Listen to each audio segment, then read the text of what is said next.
नमस्कार मेरे प्यारे साथियों। कक्षा 10 के जो हमारे साथ विद्यार्थी जुड़े हुए हैं, चाहे भी यूपी बोर्ड के हों चाहे सीबीएसई बोर्ड के हों, सभी के लिए क्लास इंपॉर्टेंट है।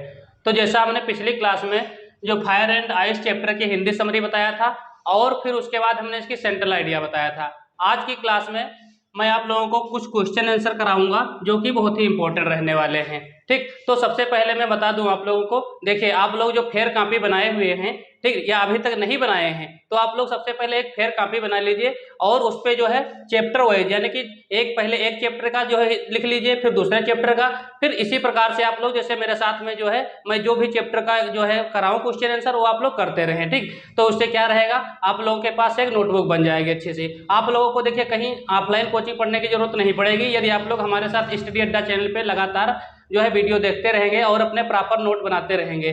ठीक, यदि किसी बच्चे को दिक्कत हो नोट्स बनाने में तो आप लोग यदि कहेंगे तो मैं आप लोगों को पीडीएफ भी प्रोवाइड करा दूंगा। पीडीएफ के लिए आप लोग टेलीग्राम पे हमारे साथ संपर्क कर सकते हैं या व्हाट्सएप ग्रुप जो है लिंक दिया होता है, आप लोग व्हाट्सएप ग्रुप पे हमसे जो है सीधे संपर्क कर सकते हैं, वहां पे मैं आपको पीडीएफ उपलब्ध करवा दूंगा।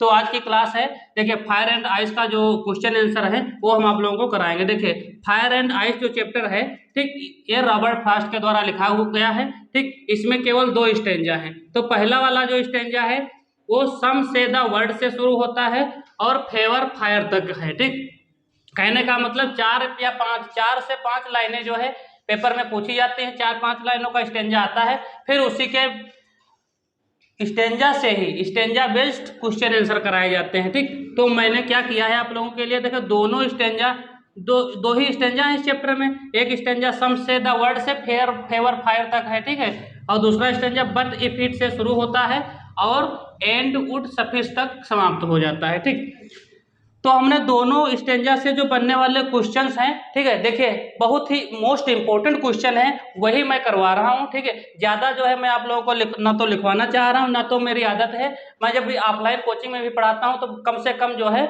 नोट्स लिखवाता हूं ताकि जो है बच्चों को प्रॉपर रूप से याद हो जाए। तो चलिए पहला क्वेश्चन है, name the poem and the poet. इसका मतलब ये होता है कि आप ये स्टेंजा जो आया हुआ है वो किस पोएम का है और उसके पोएट कौन है, यानी कि उसको किसने लिखा है। तो ये क्वेश्चन तो आप डायरेक्टली लिख सकते हैं, ठीक है, क्योंकि जब चैप्टर का नाम आपको पता हो जाएगा, जैसे फायर एंड आइस, इसमें जैसे ही देखेंगे स्टेंजा में तो फायर आएगा तो आप समझ जाएंगे कि फायर एंड आइस चैप्टर का है, और पोएट का नाम आपको याद करना है। तो क्या लिखेंगे, the name of the poem is fire and ice. अब पोएम के नाम को आप लोग ब्लैक पेन से लिखेंगे और सिंगल इन्वर्टर कामा में बंद करेंगे। ठीक, and name of the poet is Robert Frost, और पोएट के नाम को भी ब्लैक पेन से लिखेंगे। देखिए यहाँ ध्यान रखने वाली बात ये होती है, जो पोएम का नाम है उसको आप लोग ब्लैक पेन से लिखें और सिंगल इन्वर्टर कामा में बंद करके लिखें, और जो पोएट का नाम होता है उसको भी ब्लैक पेन से लिखें। ठीक है, लेकिन इसको इन्वर्टर कामा में मत बंद कीजिएगा। ठीक, इसको केवल ब्लैक पेन से लिखें। चाहें तो आप लोग क्या कीजिए, इसको जो है अच्छे से गोले में इसे बंद कर दें, ठीक, इसको भी बंद कर दें, और या तो इसको आप लोग जैसे कि मोम वाले स्केच वाले कलर आते हैं उससे इसको हाईलाइट कर दें। ठीक, जब आप लोग बोर्ड परीक्षा में इस प्रकार से लिखेंगे तो आपको अच्छे नंबर मिलेंगे। जो कभी हो जो एग्जामिनर होगा वो चेक करेगा पोएम का नाम, पोएट का नाम, और आपको पूरे फुल में फुल मार्क्स दे देगा। तो इस प्रकार से आप लोग अपना सकते हैं, लिखने की तरीका जो है ये प्रकार आप लोग यूज कर सकते हैं बोर्ड परीक्षा में। नेक्स्ट क्वेश्चन है, what type of desire will cause the end of the earth. हाँ, व्हाट टाइप ऑफ कौन सा प्रकार जो है, इच्छा का कौन सा प्रकार है जो एंड ऑफ द अर्थ यानी कि पृथ्वी को नष्ट कर देता है। कवि जो है, जो कवि हैं पोएट, ठीक है, वो क्या कहना चाहते हैं, यानी कि किस प्रकार की इच्छाएं पृथ्वी को जो है पूर्ण रूप से नष्ट कर देती हैं। तो जो कवि है रॉबर्ट फ्रॉस्ट, तो वो कहते हैं अनलिमिटेड डिजायर, जो यानी कि अनियमित इच्छाएं होती हैं, अनियमित इच्छाएं will cause the end of the earth, यानी कि जो अनियमित इच्छाएं हैं वो कारण है काहे का, एंड ऑफ द अर्थ, यानी कि पृथ्वी के विनाश का कारण है, यानी कि संसार का अंत करने का कारण क्या है, तो अनियमित इच्छाएं हैं, अनलिमिटेड डिजायर हैं। ठीक, आप लोग क्वेश्चन को देखें, नोट जरूर कीजिए, बहुत इंपॉर्टेंट क्वेश्चन हैं।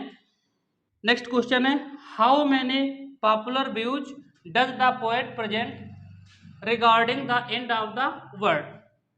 हाउ मेनी पॉपुलर व्यूज, कितने जो है जो कवि हैं, कवि का नाम क्या है, रॉबर्ट फ्रॉस्ट, तो कवि कितने प्रसिद्ध विचारों को जो है बताते हैं कि किस प्रकार से जो है वर्ल्ड जो संसार है वो नष्ट हो सकता है। तो कवि जो है देखिए पोएम में हमने पढ़ाया था, एक तो फायर के पक्ष में थे और दूसरा क्या था, आइस। तो दो विचार इन्होंने बताया था। कितने विचार?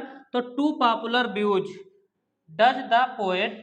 बाकी इतना देखो क्वेश्चन से ही पूरा मिल जाएगा, आपको कुछ करना नहीं है। हाउ मेनी के जगह पे क्या लिखना है, टू पॉपुलर, यानी कि हाउ मेनी के जगह पे टू लिख देंगे, बाकी इसी में से मिल जाएगा। ठीक, तो two popular views the poet present regarding end of the world. तो कभी कितने जो है व्यूज बताते हैं, तो दो प्रकार के व्यूज बताते हैं। कौन कौन से? एक तो फायर और एक आइस। नेक्स्ट क्वेश्चन है व्हाट सिंबलाइज आइस। तो आइस जो है, आइस यानी कि आइस मतलब क्या हमने बताया था, बर्फ। तो आइस जो है वो किसका प्रतीक है? तो बर्फ जो है किसका प्रतीक था? हेट का प्रतीक था, घड़ा का। तो हेटर्ड, हेटर्ड सिंबलाइज आइस, यानी कि बर्फ जो है घड़ा का प्रतीक है। ठीक, जैसा कि सेकंड वाले स्टेंजा में बताया गया है। क्वेश्चन नंबर 5 है अकॉर्डिंग टू द पोएट, कवि के अनुसार desire is symbolize with, desire किसका प्रतीक है? तो डिजायर फायर का प्रतीक। ये मल्टीपल चॉइस क्वेश्चन में भी पूछ लिया जाएगा। इस प्रकार से के जो क्वेश्चन होते हैं तो उसमें देखो 4 ऑप्शन दिए होंगे, फायर, आइस, वाटर वगैरह। ठीक, तो उसमें से जो ट्रू होगा वही आपको लिखना होगा। बीच में डाट डाट करके फिल इन द ब्लैंक्स में भी पूछ लिए जाते हैं। तो हमने देखे कुछ इंपॉर्टेंट जो क्वेश्चन थे वही बताए हैं। नेक्स्ट क्वेश्चन है what is the name of the poem. इस क्वेश्चन को आप लोग कमेंट के माध्यम से जो है कमेंट बॉक्स में बताएंगे। ठीक, क्या क्वेश्चन है? What is the name of the poem, कवि का नाम। ये जो पोएम है, ठीक है, पोएम, इसका नाम जो है आप लोगों को कमेंट में बताना है। कौन सा पोएम के क्वेश्चन आंसर हमने कराया। तो आप लोगों को ये वीडियो अच्छा लगा तो वीडियो को लाइक करें और अपने दोस्तों को शेयर करना ना भूलें। या चैनल पे नए हो तो चैनल को सब्सक्राइब अवश्य करें। धन्यवाद।